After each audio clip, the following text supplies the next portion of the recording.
वैसे जरूरी नहीं है, लेकिन वीडियो को लाइक या फिर डिसलाइक करने की कोशिश जरूर किया करें। तो जैसे इस मूवी का स्टार्ट होता है, हमें मूवी का मेन कैरेक्टर सियोंग दिखाया जाता है और उसकी बेटी का बर्थडे होता है। इसीलिए सियोंग की मदर उसे कुछ पैसे देती है ताकि वो अपनी बेटी को डिनर पर ले जा सके। लेकिन अब सियोंग को और पैसों की जरूरत होती है, तो इसीलिए वो अपनी मदर का ATM कार्ड चुरा लेता है। इसके बाद वो अपनी मदर के सारे पैसे चुरा लेता है और पैसों को वो लगा देता है हॉर्स राइडिंग में, और इस गेम में वो 4 मिलियन वॉन जीत जाता है। अब सियोंग ने एक कंपनी से बहुत सारे पैसे उधार ले रखे थे, तो इसीलिए वही लोग उसके पीछे पड़ जाते हैं। इसके बाद वो सियोंग को पकड़ ही लेते हैं और वो उसे काफी मारते हैं। और जब सियोंग उनके पैसे लुटाने के लिए अपने पॉकेट्स चेक करता है, तो वो देखता है कि उसके पास तो पैसे हैं ही नहीं, यानी वो वाले पैसे जिसने हॉर्स राइडिंग में जीते थे। और तब उसे याद आता है कि जब वो इन लोगों से बचकर भाग रहा था तो वो एक लड़की से टकरा गया था, तो जरूर उसी लड़की ने ही उसकी जेब काट ली। अब क्योंकि सियोंग के पास पैसे तो होते ही नहीं, तो इसीलिए वो लोग उसे 1 महीने का और टाइम देते हैं जिसमें कि वो उनके पैसे लुटा दे। इसके बाद सियोंग कुछ पैसों का अरेंज करता है और अपनी बेटी को डिनर पर ले जाता है। इसके बाद सियोंग जल्दी से स्टेशन पर पहुंचता है, लेकिन अनलकीली उसकी ट्रेन तो मिस हो गई थी। और जब सियोंग वहां पर बैठकर ट्रेन के आने का वेट कर रहा था कि तभी अचानक से उसके पास एक आदमी आता है, और ये अननोन पर्सन था, यानी सियोंग उसके बारे में कुछ नहीं जानता था। फिर वो अननोन पर्सन सियोंग को कहता है कि मैं तुम्हारे साथ एक गेम खेलना चाहता हूँ। वो सियोंग को कहता है कि अगर तुम इस गेम में जीत गए तो मैं तुम्हें 1 लाख वॉन दूंगा। तब इतने सारे पैसों का सुनकर सियोंग ये गेम खेलने के लिए एग्री हो जाता है। इसके बाद सियोंग काफी मार खाने के बाद ये गेम जीत जाता है, यानी वो 1 लाख वॉन हासिल कर लेता है। इसके बाद वो अननोन पर्सन सियोंग को एक कार्ड देता है, ये कहते हुए कि अगर तुम और पैसे जीतना चाहते हो तो इस कार्ड पर जो नंबर लिखा हुआ है उस पर कांटेक्ट करना। इसके बाद सियोंग जब अपने घर जाता है तो उसकी मदर उसे कहती है कि तुम्हारी बेटी अगले साल अपने स्टेप फादर के साथ US में शिफ्ट हो रही है। यहाँ पर हमें ये पता चलता है कि सियोंग की डिवोर्स हो गई है और उसकी वाइफ ने दूसरी शादी भी कर ली है। लेकिन सियोंग कभी भी ये नहीं चाहता था कि उसकी बेटी उससे दूर जाए, लेकिन उसे बहुत सारे पैसे चाहिए होते हैं अपनी बेटी की कस्टडी वापस लेने के लिए, तो इसीलिए सियोंग उस कार्ड वाले नंबर पर कॉल करता है। इसके बाद सियोंग को एक गाड़ी में लाया जाता है जहाँ पर और भी लोग थे, लेकिन फिर उन सारे लोगों को बेहोश कर दिया जाता है। और जब उन सब लोगों की आंख खुलती है तो वो खुद को एक फैसिलिटी में पाते हैं जहाँ टोटल 456 लोग थे, और वो वहाँ पर एज अ प्लेयर थे क्योंकि उन सबको एक यूनिफॉर्म भी पहनाया हुआ था। इस फैसिलिटी का होस्ट यानी लीडर एक आदमी था जो कि फ्रंट मैन था वहाँ पर, और वो सब पर नजर रख रहा था। अब यहाँ पर एक कॉमन चीज थी कि जितने भी लोगों को वहाँ पर लाया गया था उन सब ने कर्जे लिए हुए थे बहुत ज्यादा। सियोंग वहाँ पर प्लेयर नंबर 1 से मिलता है जो कि एक बूढ़ा आदमी था। उस बूढ़े आदमी को ब्रेन ट्यूमर था, यही वजह थी कि वो यहाँ पर आया था क्योंकि उसकी लाइफ तो वैसे भी खत्म ही होने वाली थी। इसके बाद वहाँ पर 2 प्लेयर्स जिनमें लड़की का नाम सैब्यूक और लड़के का नाम जेंग होता है, उनके बीच फाइट होती है। अब यहाँ पर सैब्यूक वही लड़की थी जो सियोंग के पैसे लेकर भाग गई थी, यानी उसी ने उसकी जेब काटी थी। सियोंग तो उसे देखते ही पहचान लेता है, इसीलिए वो अपने पैसे मांगने के लिए उसके पास जाता है। तभी वहाँ पर कुछ गार्ड्स आ जाते हैं जिन्होंने पिंक कलर का यूनिफॉर्म पहना था और उनके फेस अच्छी तरह से कवर्ड थे। गार्ड्स उन सभी प्लेयर्स को बताते हैं कि तुम्हें यहाँ पर टोटल 6 गेम्स खेलनी होंगी और जो इस गेम का विनर होगा उसे बहुत सारे पैसे मिलेंगे। इसके बाद उन सबसे एक कॉन्ट्रैक्ट पर साइन करवाया जाता है और इस कॉन्ट्रैक्ट के 3 मेन रूल्स थे। पहला रूल ये कि कोई भी प्लेयर अपनी मर्जी से गेम को छोड़कर नहीं जा सकता। दूसरा रूल ये होता है कि जो भी प्लेयर खेलने से मना करेगा तो उस प्लेयर को एलिमिनेट कर दिया जाएगा, और उनके मुताबिक एलिमिनेट का मतलब क्या था ये तो हम आगे ही जानेंगे। गेम का तीसरा रूल ये था कि अगर मेजोरिटी इस गेम को खेलना नहीं चाहती तो वो इस गेम को छोड़कर जा सकते हैं। इसके बाद उन सबको गेम के लिए ले जाया जाता है। अब यहाँ पर सियोंग अपने क्लासमेट सेंगवू से भी मिलता है जो कि उसे बचपन से जानता था। सियोंग उसे वहाँ पर देखकर काफी हैरान होता है क्योंकि वो तो किसी बिजनेस के लिए आउट ऑफ कंट्री चला गया था। अब पहले गेम के लिए वहाँ पर एक काफी बड़ी डॉल थी और इस गेम का रूल काफी सिंपल था, और वो ये था कि डॉल जब भी गाना गाएगी उन सबको आगे बढ़ना है, और जैसे ही वो गाना गाना बंद करेगी तो उन सबको रुक जाना है और मूव नहीं करना है, और अगर कोई हिल गया तो उसे एलिमिनेट कर दिया जाएगा। अब स्टार्टिंग में तो ये सब कुछ उन्हें किसी प्रैंक की तरह लग रहा था, लेकिन जब एक लड़का हिल जाता है तो उसे शूट करके मार दिया जाता है, और यही होता है एलिमिनेट का मतलब, यानी उन्हें मार दिया जाएगा। अब ये देखकर वो सारे लोग काफी घबरा जाते हैं और उन्हें पता चल चुका था कि वो खतरे में है, इसीलिए लोग डरते हुए पैनिक करते हुए इधर उधर भागने लगते हैं। लेकिन अब क्योंकि गेम का रूल था इसीलिए जो भी हिलता है उसे मार दिया जाता है, और जितने भी सर्वाइवर होते हैं वो किसी न किसी तरह इस गेम को कंप्लीट कर ही लेते हैं। लेकिन जो लोग मर जाते हैं उनकी डेड बॉडीज को वहाँ से ले जाया जाता है, और अब 456 प्लेयर्स में से सिर्फ 255 ही रह गए थे। अब क्योंकि वो सारे प्लेयर्स इतना ज्यादा डर जाते हैं कि अब कोई भी गेम खेलना नहीं चाहता था। लेकिन जैसा कि रूल नंबर 3 था कि अगर मेजोरिटी चाहे तो वो ये गेम स्किप कर सकती है, तो इसीलिए उनका लीडर यानी फ्रंट मैन वोटिंग करवाता है। लेकिन इससे पहले उन्हें प्राइज मनी दिखाई जाती है, यानी जो विनर को मिलेगी। लेकिन इन केस अगर कोई गेम को छोड़कर चला जाएगा तो ये सारे पैसे मरे हुए प्लेयर्स की फैमिलीज को मिल जाएंगे और ये prize money total 45 billion won होती है। इसके बाद वोटिंग करवाई जाती है जिसमें मेजोरिटी इस गेम को खेलना नहीं चाहती थी, तो इसीलिए गेम को यहीं पर स्टॉप कर दिया जाता है। लेकिन अगर कभी फ्यूचर में वो लोग चाहें तो इस गेम को रीज्वाइन कर सकते हैं। इसके बाद सभी लोगों को उनके घरों पर छोड़ दिया जाता है। नेक्स्ट डे सियोंग पुलिस स्टेशन जाता है और वहाँ पर वो पुलिस को सारी बात बता देता है, लेकिन उन लोगों को सियोंग की बातों पर यकीन नहीं होता और उल्टा वो लोग उसे पागल समझने लग जाते हैं। इसके बाद सियोंग उन्हें वही वाला कार्ड दिखाता है, लेकिन हैरान कर देने वाली बात तो ये है कि उस पर जो नंबर था वो रॉन्ग था। इसके बाद सियोंग जब घर जाता है तो उसकी मदर वहाँ पर नहीं होती। उधर सियोंग का क्लासमेट सेंगवू अपनी मदर को छुप कर देख रहा होता है और तभी वहाँ पर सियोंग भी आ जाता है। यहाँ पर सेंगवू अपसेट होते हुए सियोंग को बताता है कि मेरे ऊपर 6 बिलियन का कर्ज है। वो बताता है कि मैंने क्लाइंट्स के पैसे लेकर स्टॉक मार्जिन में लगा दिए थे, लेकिन अनलकीली वो सारे पैसे डूब गए। और तभी सियोंग के पास हॉस्पिटल से कॉल आती है। सियोंग की मदर का पाँव काफी इंजर्ड था, लेकिन डायबिटीज का ट्रीटमेंट न होने की वजह से उनकी चोट और ज्यादा बढ़ गई। तब डॉक्टर सियोंग को बताते हैं कि तुम्हारी मदर का ट्रीटमेंट हो सकता है, लेकिन इसके लिए हमें इनका पाँव काटना होगा। लेकिन इस ऑपरेशन में बहुत सारे पैसे लगने वाले थे, लेकिन जाहिर सी बात है सियोंग के पास इतने पैसे तो होते नहीं। इवन उसने तो अपनी मदर के इंश्योरेंस के पैसे भी उड़ा दिए थे। तब इसीलिए सियोंग पैसे मांगने के लिए अपनी वाइफ के पास जाता है, लेकिन उसकी वाइफ उसे पैसे देने से इनकार कर देती है। फिर उसकी वाइफ अपने हस्बैंड को बताती है कि सियोंग आया था पैसे मांगने के लिए, और तभी उसका हस्बैंड सियोंग को पैसे देने आता है। साथ साथ उसे ये भी कहता है कि मेरी फैमिली से दूर रहो। लेकिन सियोंग उसे मारने लगता है और तभी उसकी बेटी भी वहाँ पर आ जाती है। इसके बाद सियोंग का एक फ्रेंड अपने बॉस के पास पैसे मांगने जाता है, लेकिन उसका बॉस उसे पैसे देने से मना कर देता है, तो इसीलिए उन दोनों के बीच फाइट होने लगती है। इस फाइट के दौरान उसके बॉस का हाथ मशीन में आ जाता है, तो मौके का फायदा उठाकर सियोंग का फ्रेंड पैसे लेकर वहाँ से भाग जाता है। फिर इसके बाद सियोंग का फ्रेंड अपने घर आकर अपनी वाइफ को कहता है कि पहली फ्लाइट लो और जाओ यहाँ से। इसके बाद सईब्यूक एक एजेंट से मिलती है, क्योंकि उसने अपनी मदर को नॉर्थ एरिया से साउथ एरिया में लाना था। सईब्यूक वही लड़की जिसने सियोंग की जेब काटी थी, लेकिन यहाँ अपनी मदर को लाने के लिए सईब्यूक को बहुत सारे पैसों की जरूरत थी। अब सईब्यूक का एक छोटा भाई भी होता है जिससे उसने प्रॉमिस किया होता है कि मैं मदर को जरूर ले आऊंगी। इसके बाद हमें एक ऑफिसर दिखाया जाता है और इस ऑफिसर का भाई कुछ टाइम से मिसिंग था, इसीलिए वो ऑफिसर अपने भाई के घर जाता है, जहाँ उसे पता चलता है कि उसका भाई तो पिछले कुछ दिनों से अपने घर पर भी नहीं आया। और जब वो ऑफिसर घर को चेक कर रहा होता है तो उसे एक कार्ड मिलता है वहाँ पर, और इस ऑफिसर ने सेम ऐसा ही कार्ड पुलिस स्टेशन में सियोंग के पास भी देखा था, तो इसीलिए वो ऑफिसर सियोंग के पास जाकर उससे इस बारे में पूछता है, लेकिन सियोंग उसे कुछ नहीं बताता। इसके बाद सियोंग जब अपने घर जाता है तो उसे वो कार्ड दोबारा मिल जाता है वहाँ पर। अब सियोंग डिसाइड करता है कि वो दोबारा से उस गेम को ज्वाइन करेगा, इसीलिए सभी प्लेयर्स को एक शिप के पास ले जाया जाता है। इधर ही वो ऑफिसर भी गाड़ियों का पीछा करते हुए उस शिप तक आ जाता है। वो एक गार्ड को मारकर उसे पानी में फेंक देता है। इसके बाद उन सभी प्लेयर्स को एक आइलैंड पर मौजूद फैसिलिटी में लाया जाता है। अब यहाँ पर उन्हें जरा भी अंदाजा नहीं था कि अगला गेम कौन सा होगा और उसे कैसे खेला जाएगा। इसके बाद वो लोग अपनी अलग अलग टीम्स बना लेते हैं। रात को सईब्यूक और उसकी फीमेल फ्रेंड वॉशरूम जाते हैं। यहाँ पर सईब्यूक गार्ड्स की नजरों से बचते हुए उस फैसिलिटी को एक्सप्लोर करने लगती है। तभी वो देखती है कि गार्ड्स बड़े बड़े बर्तनों में कुछ बना रहे हैं,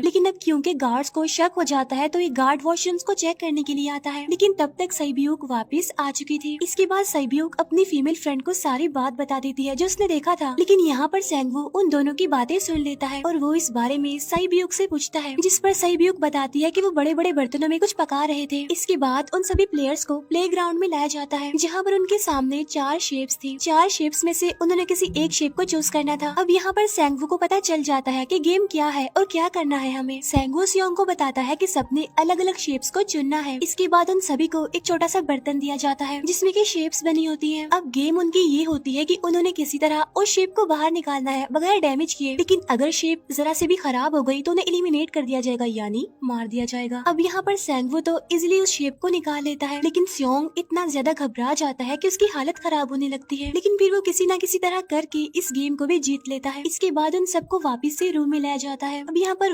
187 प्लेयर्स वापस आए थे, जिनमें से अब सिर्फ 108 ही रह गए थे। इसके बाद उन सबको खाने के लिए ले जाया जाता है, लेकिन खाने की वजह से जैंग की एक लड़के से फाइट हो जाती है, जहाँ पर जैंग उस लड़के को इतना ज्यादा मारता है कि वो मौके पर ही मर जाता है। इधर ही हम देखते हैं कि उन प्लेयर्स में से एक डॉक्टर होता है जो गार्ड्स के साथ मिलकर मरे हुए लोगों के ऑर्गन्स निकाल कर उन्हें चाइनीज को बेचने का काम करता है। इसीलिए जब भी डेड बॉडीज को ले जाया जाता है तो वो डेड बॉडीज को गायब कर लेते हैं, क्योंकि ये सब कुछ एक प्लान के अकॉर्डिंग चल रहा था, क्योंकि ये सारा कुछ फ्रंट मैन से छुप कर हो रहा था। यही यही वजह थी कि कंट्रोल रूम में भी उन्होंने अपना ही एक आदमी बिठाया हुआ था जो कि उन लोगों की सारी वीडियो फुटेज डिलीट कर देता था। और गार्ड्स तो डॉक्टर को गेम के बारे में पहले ही बता देते थे ताकि वो सरवाइव कर सके। यहाँ पर एक गार्ड उसी प्लेयर डॉक्टर को बताता है कि आज हमने प्लेयर्स को जानबूझकर खाना कम दिया है ताकि वो आपस में लड़ने लगे, जिससे होगा ये कि सारे वीक प्लेयर्स गेम से आउट हो जाएंगे। साथ ही गार्ड डॉक्टर को अपनी अगली गेम के बारे में बता देता है। अब 30 मिनट के बाद वहाँ पर लाइट्स ऑफ होने वाली थी। अब यहाँ पर सेंगवू को पता था कि सियोंग की टीम जरूर कोई उल्टा काम करेगी, इसीलिए वो उस टीम को अपने पास बुलाकर उन्हें रिलैक्स रहने के लिए कहता है। उधर वो जो डॉक्टर प्लेयर होता है वो जैंग की टीम में शामिल हो जाता है। यहाँ पर डॉक्टर जैंग को बता देता है कि अगला गेम क्या होने वाला है। इसके बाद लाइट्स ऑफ हो जाती है और जैंग अपनी टीम के साथ मिलकर बाकी सभी को मारने लगता है। जैंग एक लड़की को मारकर सईब्यूक को मारने जाता है, लेकिन तभी सियोंग उसे बचा लेता है। इसके बाद गार्ड्स वहाँ पर आकर उन सभी को रोक लेते हैं और अब टोटल 80 लोग रह गए थे। इसके बाद उन सभी को तीसरे गेम के लिए ले जाया जाता है और यहाँ पर उन्हें 10-10 प्लेयर्स की एक टीम बनाने के लिए कहा जाता है और वो लोग ऐसा ही करते हैं, अपनी अपनी टीम बना लेते हैं। अब क्योंकि जैंग को अगली गेम के बारे में पहले ही पता होता है, इसीलिए वो सईब्यूक की फीमेल फ्रेंड को अपनी टीम में नहीं रखता और वो अपनी टीम में सिर्फ मर्दों को ही रखता है। इसके बाद सेंगवू भी अपनी एक टीम बना लेता है। अब क्योंकि उन्हें एक प्लेयर की जरूरत थी तो इसीलिए सईब्यूक की फीमेल फ्रेंड उनके टीम में शामिल हो जाती है और ये गेम असल में टग ऑफ वॉर का होता है, यानी उन्होंने अपने सामने वाली टीम को नीचे गिराना था। इसके बाद गेम स्टार्ट हो जाती है और जैंग की गेम बड़ी आसानी से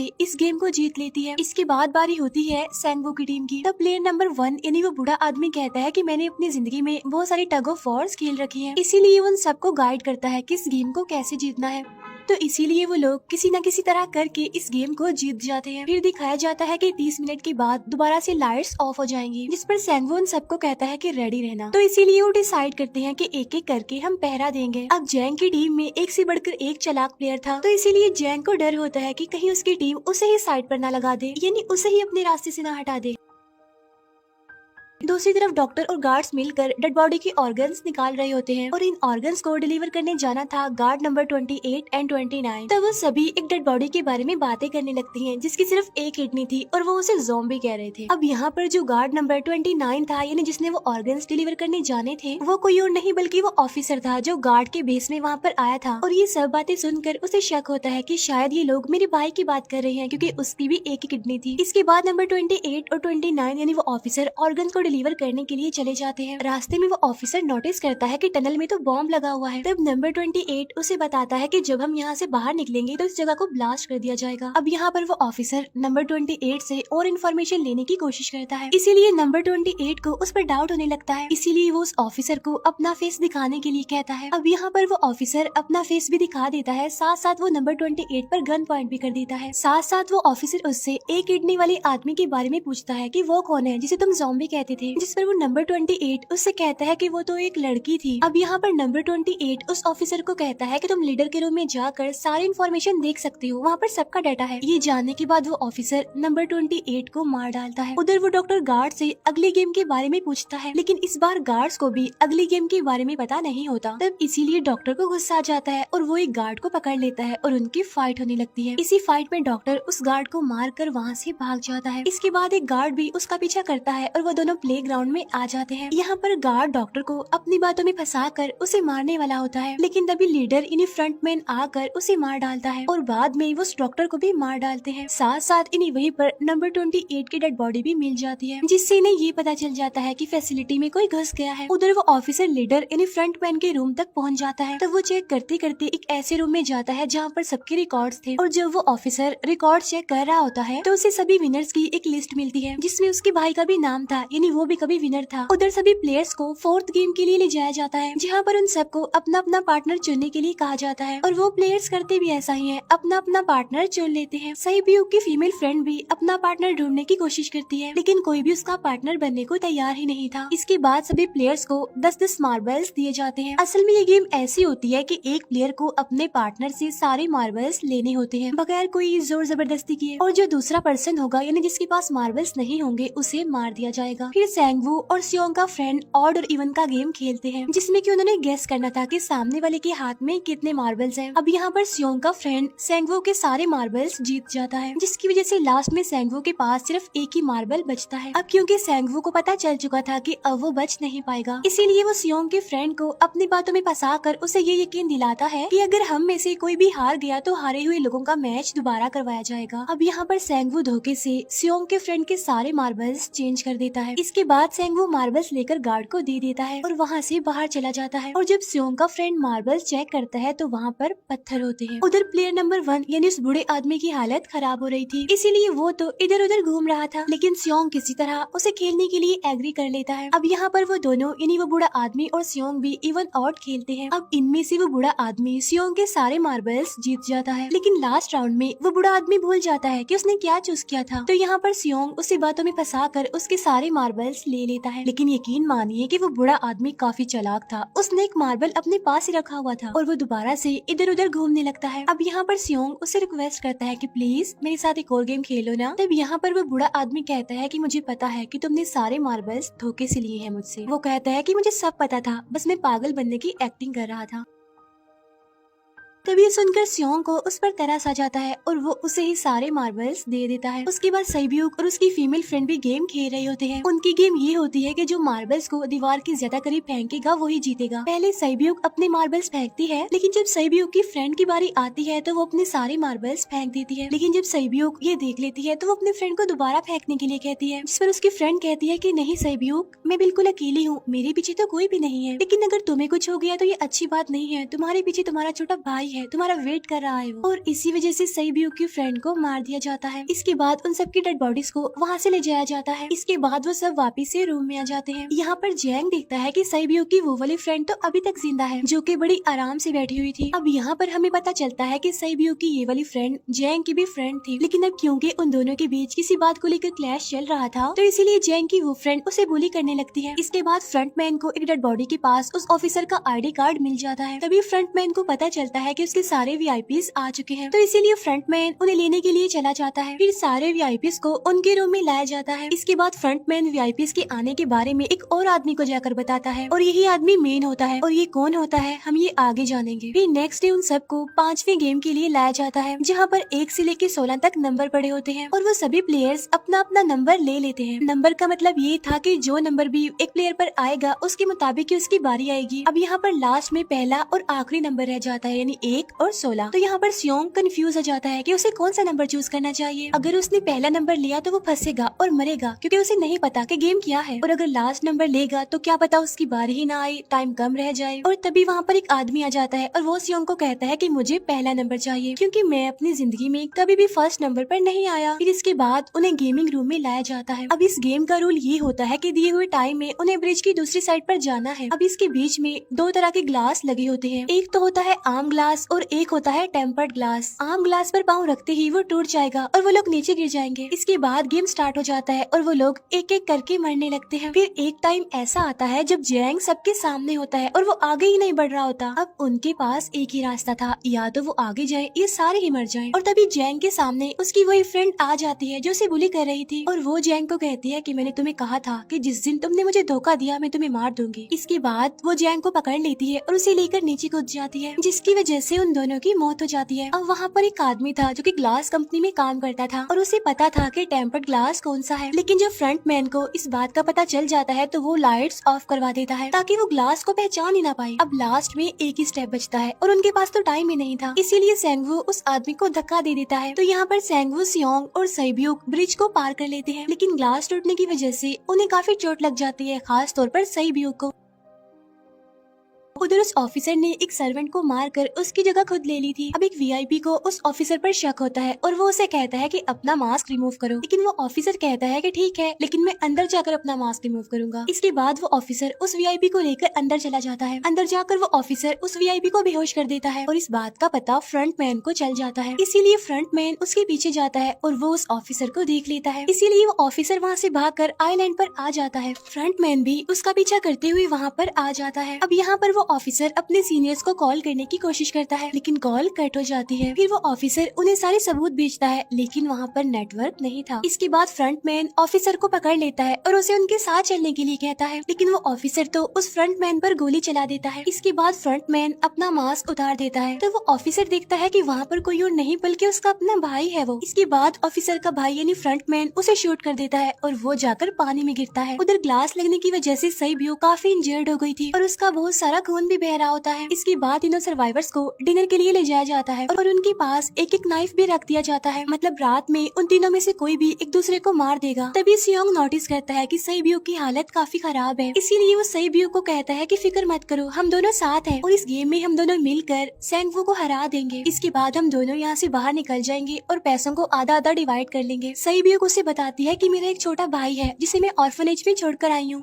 और अगर हम दोनों में से कोई भी जिंदा बचकर बाहर जाएगा तो उसे उन दोनों की फैमिलीज का ख्याल रखना होगा। अब सईब्यो की हालत काफी खराब थी, उसे डॉक्टर की जरूरत थी, इसीलिए सियोंग कोई मदद लाने के लिए जाता है, लेकिन जब तक वो वापस आता है तब तक सेंगवू सईब्यो को मार चुका था। फिर नेक्स्ट डे उन दोनों को गेम नंबर 6 यानी लास्ट गेम के लिए ले जाया जाता है। गेम का रूल बड़ा ही सिंपल था कि मार दो या मर जाओ और इस गेम का नाम होता है स्क्विड गेम। इसके बाद गेम स्टार्ट हो जाती है और उन दोनों के बीच काफी फाइट होती है, लेकिन लास्ट में सेंगवू की हालत खराब होने लगती है। तभी सियोंग कहता है कि मैं इस गेम को रोकना चाहता हूँ और तभी सियोंग सेंगवू को उसके साथ चलने के लिए कहता है, लेकिन सेंगवू तो अपने आप को ही मार डालता है, जिसकी वजह से सियोंग गेम जीत जाता है। फिर फ्रंटमैन सियोंग को कहता है कि तुम बहुत अच्छा खेले, लेकिन मुझे इसकी उम्मीद नहीं थी। इसके बाद सियोंग को उसके घर पर छोड़ दिया जाता है और उसके पास एक एटीएम कार्ड भी था और जब सियोंग उस एटीएम कार्ड को जाकर चेक करता है तो वो दिखता है कि सारे पैसे उसके अकाउंट में भेज दिए जाते हैं। इसके बाद सियोंग अपने घर जाता है, लेकिन तब तक उसकी मदर की डेथ हो जाती है। इसके बाद हमें 1 साल बाद का सीन दिखाया जाता है,